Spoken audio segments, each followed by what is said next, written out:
Hey guys, what's up? In today's video, I want to share my thoughts on what they call the Brexit. The people of the UK have voted that they want to leave the EU. That happened like 4 or 5 days ago.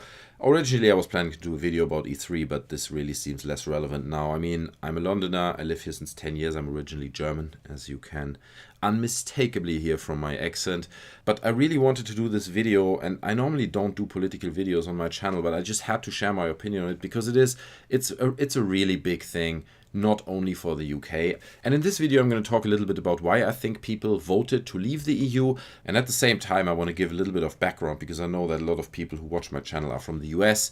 And this debate or this conflict might not be as close to you guys as it is to us. So you might learn something, you might enjoy, just get a bit of an insight in how someone from the UK sees this thing. So I said already, I lived 10 years in London. I consider myself a Londoner at this point, and I was shocked that people voted this way. Previously, before the whole votum happened, it was like a vibe. Anywhere you went, people were like, we're not going to leave the EU. It's not going to happen. And people were overly confident. You have to say that people in London, a majority of Londoners voted to stay. So this is just a normal thing, I guess, to see it in a city like that. But then when the votum happened, everyone I met was basically shocked, right? Like people were just in shock because nobody really saw it coming. Nobody expected it to happen. Now, why did it happen? What motivated people to vote against the EU? If you follow the debate over here in the UK and you watch it on national television, a lot of people break it down to racist motivations in a way, right? The UK people want to avoid immigration, and we don't want to take part in the immigration politics that are happening in Germany right now, where loads of immigrants that are not really checked enter the country, and we don't want to be part of this. And I think for a lot of people that is part of the motivation, especially the older people who did make up a majority of the people who voted to leave the EU, have this kind of motivation, I'm sure. But I believe that deep inside people, there is another real motivation that brought them to vote to leave the EU. Because, and that is something that applies to so many countries, people have an increased distrust towards politicians, towards the stereotype or the corporate idea of a politician, for lack of a better word. People have the impression that they're all corrupt, their decisions are dictated by lobbies, what they do is not transparent to us, and everything is spoken in language that we don't really understand, and we just don't want people to represent us that are so corporate. That's also on a different note, but that's also partially why Obama was so successful, because he hit people on an emotional level. He was a cool guy, smart guy, or he is a cool and smart guy, and that caught people on an emotional level and they voted for him. Not only that reason, but partially. So I think this distrust that people have towards politicians is a global problem. In many Western countries, it is getting more and more also socially accepted to distrust the government and express that as well. And from that kind of mindset, people basically are angry. They are angry with politics as a whole. They don't just criticize the EU or that they want to leave the EU. They want to make their voice heard and they want to protest in a way. And I believe that that kind of mindset sits with a lot of people, and that informed many people's decision to vote to leave the EU. Because all these financial elites and globalization supporters, we're going to show them now. But people have no idea of the consequences. They're just desperate. They want to change something and they feel they have no voice anymore to do anything really to influence politics. And I believe that's why a lot of people went out and voted like that. The other really interesting thing that I found while watching the debate all around the Brexit on TV and so on was that from the Brexit supporters, there were basically just emotionally driven arguments. Right? People were constantly saying things like, we gotta take back control, and Brussels makes all the decisions behind closed doors, and we want more democracy, and things like that. These are not facts, right? These are just emotional statements that you hammer out, but that people like to hear, right? People are like, yes, I agree, we need more democracy, and yes, we need to show Brussels what's going on, and it resonates with people on a very emotional level, but it very much reminds me of Trump, right? He's doing the same thing. A lot of the things he's saying are not even true. They're tweaked facts and so on. But he hits people on an emotional level, right? He goes out there and says, we gotta make America great again. People are like, people are poor. They're like, oh yeah, he's right. We gotta take it back and make it great again. Nobody knows how, right? And how we're gonna achieve that.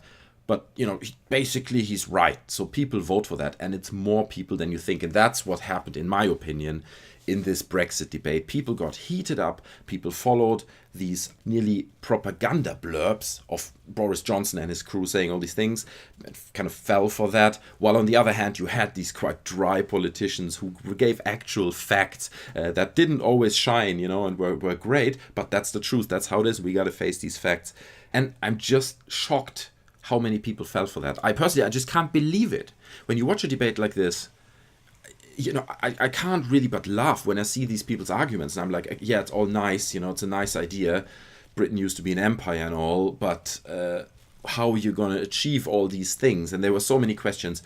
Anyway, people voted to leave the EU, and I know people who voted to go out. Actually, people in my age, rather young people who voted to go out. I had discussions with these people, talked about their motivations, why they do that, and it was actually really, really interesting, because a lot of the sentences you hear from people like that are like, we're fine now. We are not bad over here. I'm fine. In my country, we don't need more immigrants. We can handle this by ourselves. Like, how egocentric does your worldview have to be really to say something like that? I am fine.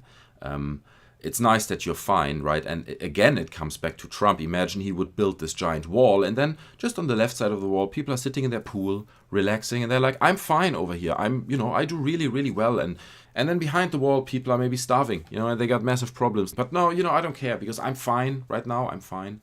And I was just shocked to see young people say things like that. But then the day after, when the vote was over and we knew the results, I met some of these people again, and you would expect that they celebrate, right? They're like, yeah, we made it, we voted for it, and it's a public thing, you celebrate. Nobody was celebrating. Actually, people seemed a bit regretful, if that makes sense. They were just, you know how it is when people give it the impression of being regretful. They don't talk very much, their shoulders are up, and they're a bit like, fuck, what did I get us into, kind of, with that feeling. And then you probably heard it as well, the most Googled term or question in the UK, right after we knew the results of the poll, were what happens after we leave the UK and what exactly is Brexit.